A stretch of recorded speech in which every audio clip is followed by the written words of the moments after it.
Have you ever stood beneath a vast night sky and felt a strange sense of both insignificance and belonging? This paradox, this tension between our smallness and our connection to something immense, is where the Stoic journey begins.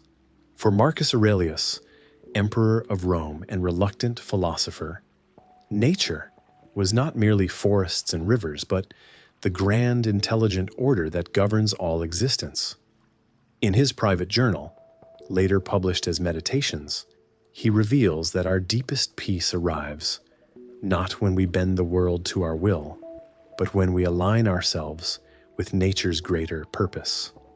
Everything harmonizes with me, which is harmonious to thee, O universe, he writes. Nothing for me is too early or too late, which is in due time for thee. When Marcus speaks of living according to nature, he's not advocating for a primitive existence or suggesting we abandon civilization.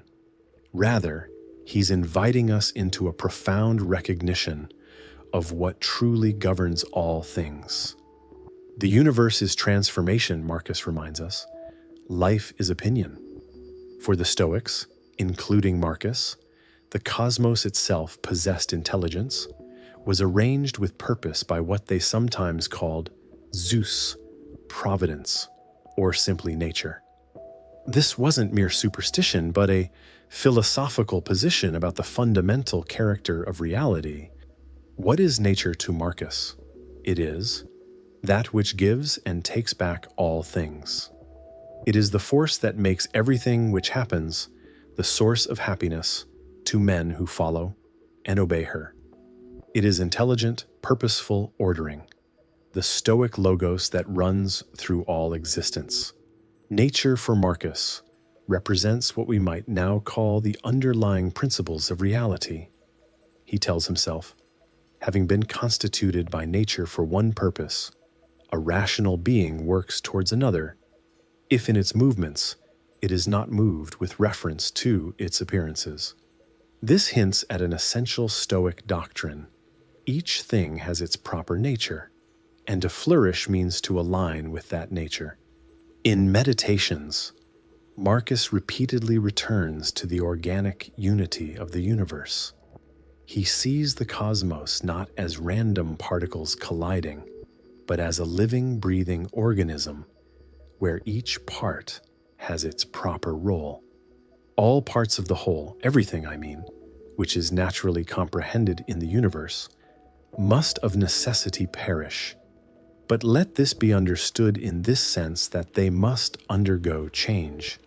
Just as a leaf serves its purpose on a tree, a bee in its hive, and a star in its constellation, each thing in the universe has its natural function. Marcus makes this explicit when he observes, whatever happens to every man, this is for the interest of the universal, for the universal nature brings nothing which is not suitable to that which is directed by it. Most poignantly, he offers the analogy of a body to help us understand our connection to the whole. We are made for cooperation, like feet, like hands, like eyelids, like the rows of the upper and lower teeth. To act against one another then is contrary to nature. Marcus believes that to fulfill our nature as humans, rational, social beings capable of virtue, is precisely to play our proper part in the vast cosmic order. When we resist this, we create suffering for ourselves and discord in the world. What then is our unique nature as human beings? Marcus is clear on this point. The prime principle in man's constitution is the social. Again and again, the emperor-philosopher reminds himself that we are designed for cooperation, not conflict. We are meant to work together, like the various organs of a single body. We have come into the world to work together, as feet, hands, eyelids, as the rows of upper and lower teeth. To act in opposition to one another is therefore contrary to nature. But beyond our social nature, Marcus emphasizes our rational capacity. This rationality is what distinguishes us from other creatures and connects us to the divine ordering principle of the universe. The soul of man does violence to itself.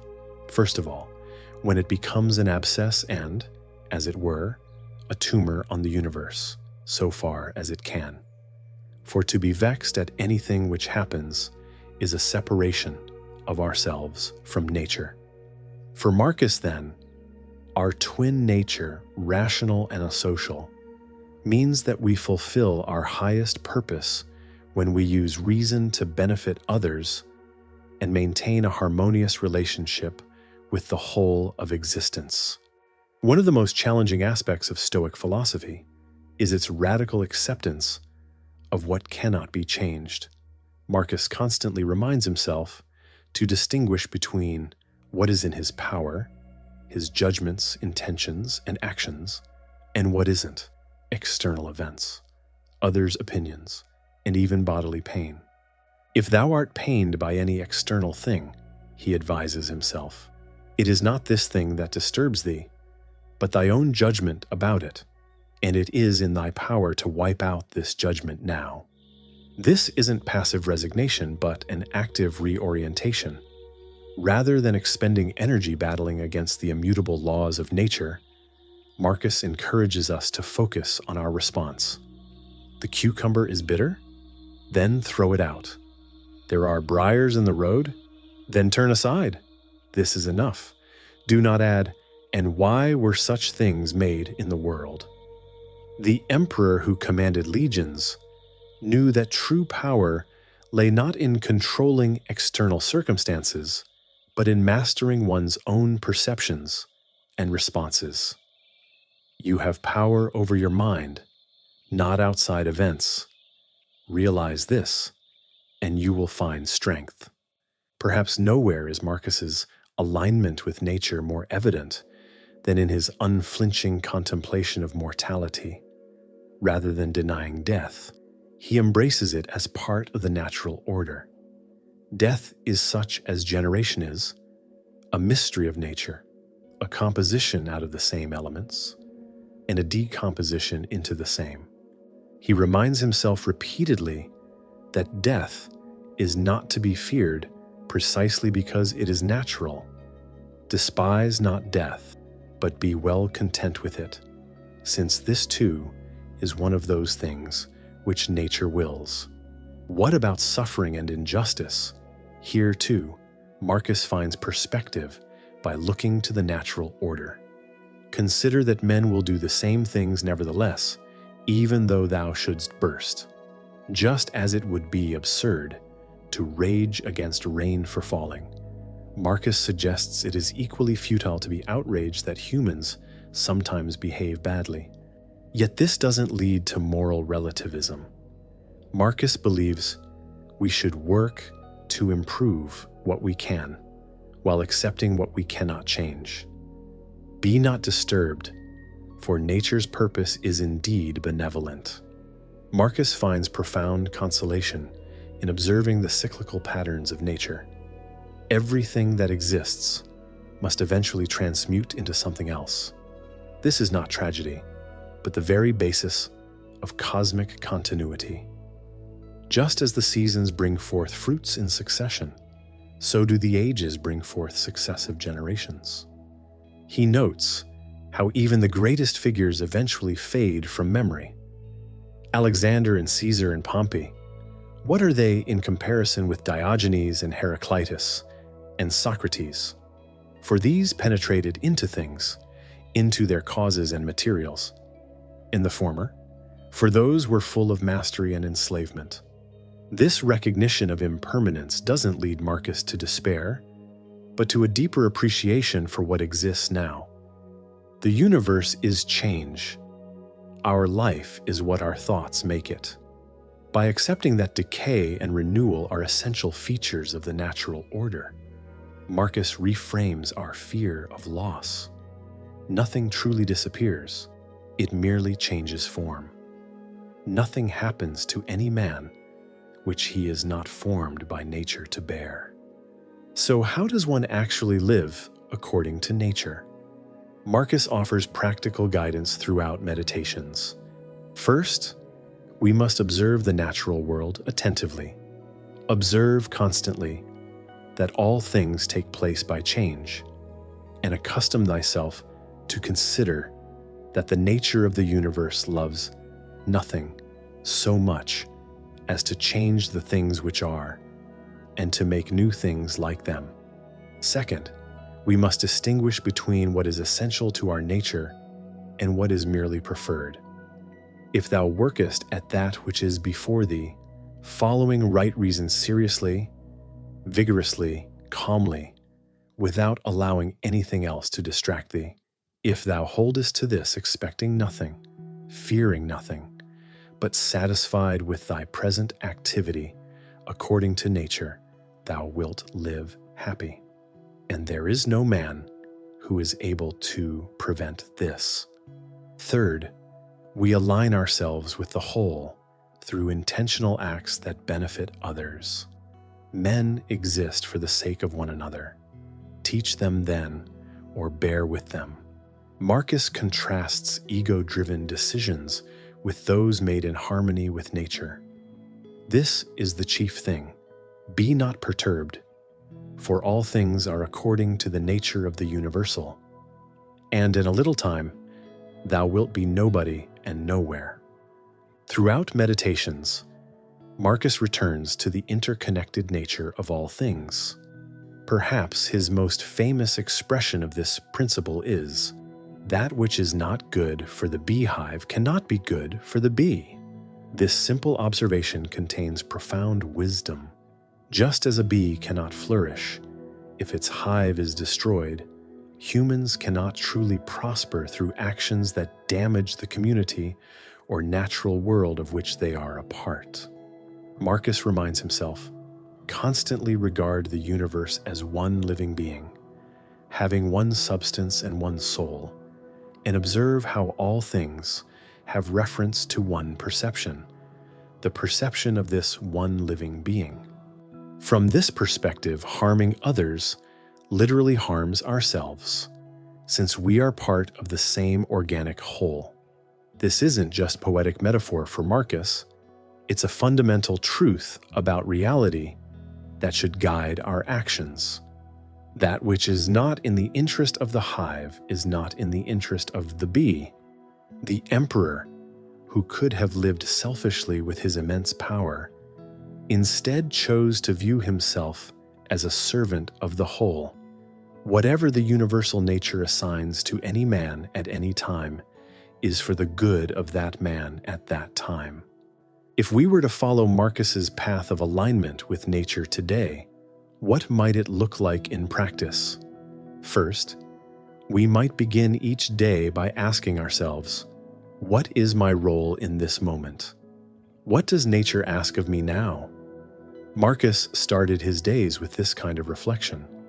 In the morning when thou risest unwillingly, let this thought be present. I am rising to the work of a human being. Why then am I dissatisfied if I am going to do the things for which I exist and for which I was brought into the world? Second, we might examine our reactions to events that frustrate us. Am I acting from ego or in harmony with the whole? When something troubles me, is it truly harmful or merely contrary to my preferences? Marcus regularly engaged in this kind of self-questioning. Take away thy opinion, and then there is taken away the complaint, I have been harmed. Take away the complaint, I have been harmed, and the harm is taken away. Third, we might practice daily attunement with nature through observing natural cycles around us, the movement of clouds, the growth of plants, the changing seasons, as reminders of the greater order, morning or evening reflection on our place within the whole. Breathing exercises, where we imagine ourselves as part of the cosmic breath. Journaling our thoughts to distinguish between what is natural and what is merely habitual. As Marcus advises, retire into thyself. The rational principle which rules has this nature, that it is content with itself when it does what is just, and so secures tranquility. To live in accordance with nature isn't passive surrender to circumstance. Rather, it's the most empowered way to live. It means discerning what is truly within our control, our judgments, intentions, and actions, and aligning those with the greater purpose for which we were made. In Book 4 of his Meditations, Marcus writes, "If thou workest at that which is before thee, following right reason seriously, vigorously, calmly, thou wilt live happy, and there is no man who is able to prevent this." This is the profound promise of Stoicism, that by aligning ourselves with nature, the intelligent, purposeful order that governs all existence, we find not just peace but genuine freedom. We cease battling against reality and instead become conscious participants in its unfolding. Marcus himself found this philosophy tested daily. As emperor, he faced critics, betrayal, and misunderstanding at every turn. Yet his response wasn't bitterness or retaliation, but something surprisingly tender, a recognition that even those who wrong us are simply acting according to their own confused nature.